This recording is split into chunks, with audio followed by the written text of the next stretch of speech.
nangyari sa iyong ama? Ganun ba? Gusto po ipakakito ko ng aking ama sa inyo. Mabait siya. Mabait siya. Hindi mo ba alam? Kung di dahil sa kanya, hindi ako naging guro. Mabait niya. Oo, mabait siya. Tikas na mabait po talaga yung aking ama. Ngunit, ang nagawa ko lamang ang makasama siya sa kanyang libing. Wala man lamang ako nagawa.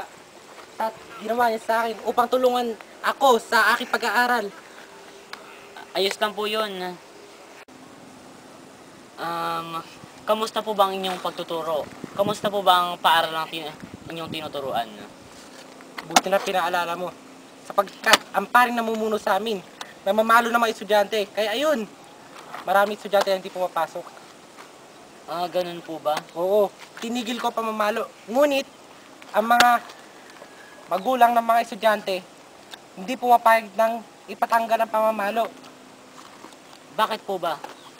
Sapagkat, hindi daw madidisiplina ang mga estudyante sa mga ganong bagay, ang hindi pamamalo.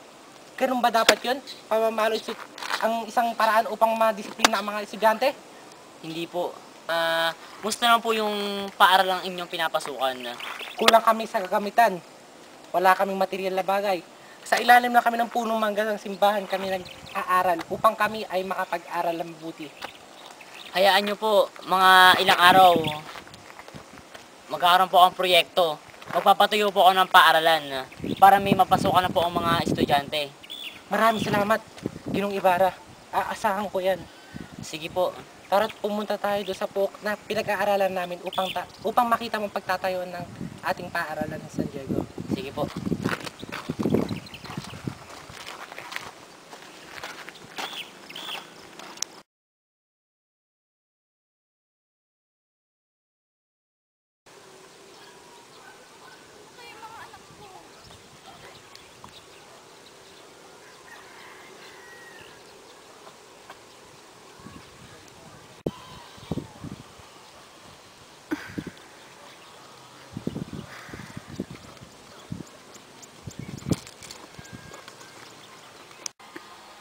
Sisa! Ano po ang kailangan niyo sa akin? Asan ang dalawa mo anak na naglakad ng 2 onsa? Hindi po magnanakaw ang aking mga anak. Totoo ba yan naman sinasabi mong yan? Opo, totoo po, hindi ko pinalaking magnanakaw ang aking mga anak. Kahit na kami ay marilita lamang. Kung di ka sasama sa amin ha, kung di ka magsabi ng totoo, sasama ka namin sa kwartel. Nagsasabi po ako ng totoo. Totoo po, hindi po nagsiuwi ang aking mga anak. Si Basilio lamang po ang uwi kagabi. Si Crispin po ay wala. Ilabas mo na ang 2 onsa. Hindi po inuwi ng aking mga anak iyon sa akin. Hindi Tara. po magnanakaw ang aking mga anak. Tara't libutin natin ang bahay niya para malaman Kahit natin kung libutin totoo. niyo pa po ang aking mamahay. Wala po kayong makikita.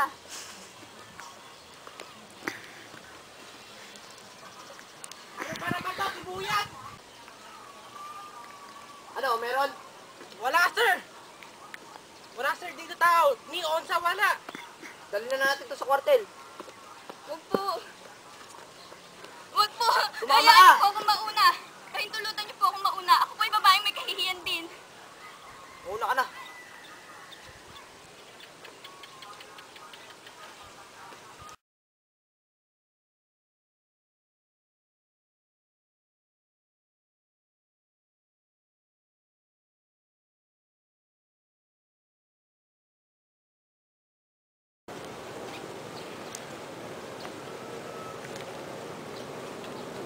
Crispin!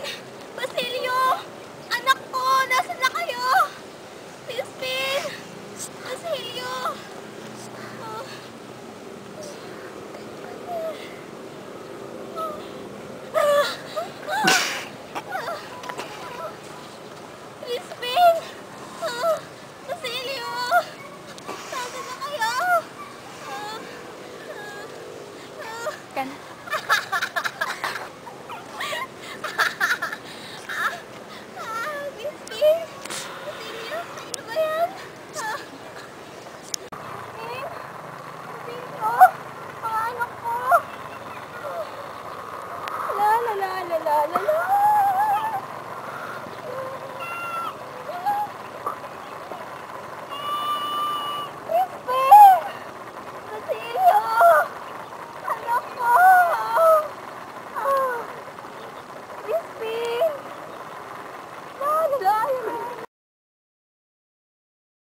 Magandang hapon, Maria Clara. O, ikaw pala, Ibarra. Pasok ka.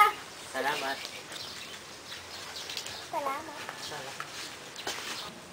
Siya nga pala, ayayain pala kita para sa picnic bukas. Gusto mo bang sumama? Handa na ba lahat? Oo, handa na lahat. Lahat ng paboritong pagkain, handa na. Pero gusto kong kasama sila Andeng, tsaka sila Tia Isabel. Sige, ayos lang ah.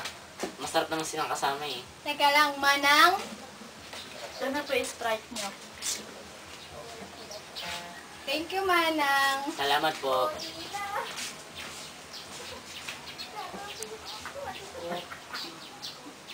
Wow, kakaibang lasa. Ang asim.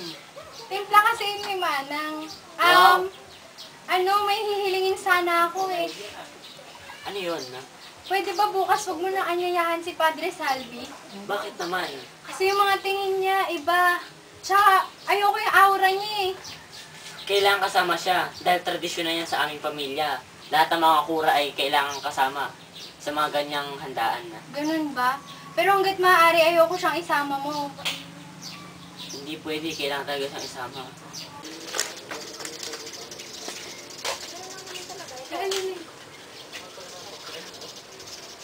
Maganda nga po sa inyong dalawa. Magandang hapon din po. Paumanhin po. May kukunin na po ako sa loob. Pero, upo po kayo.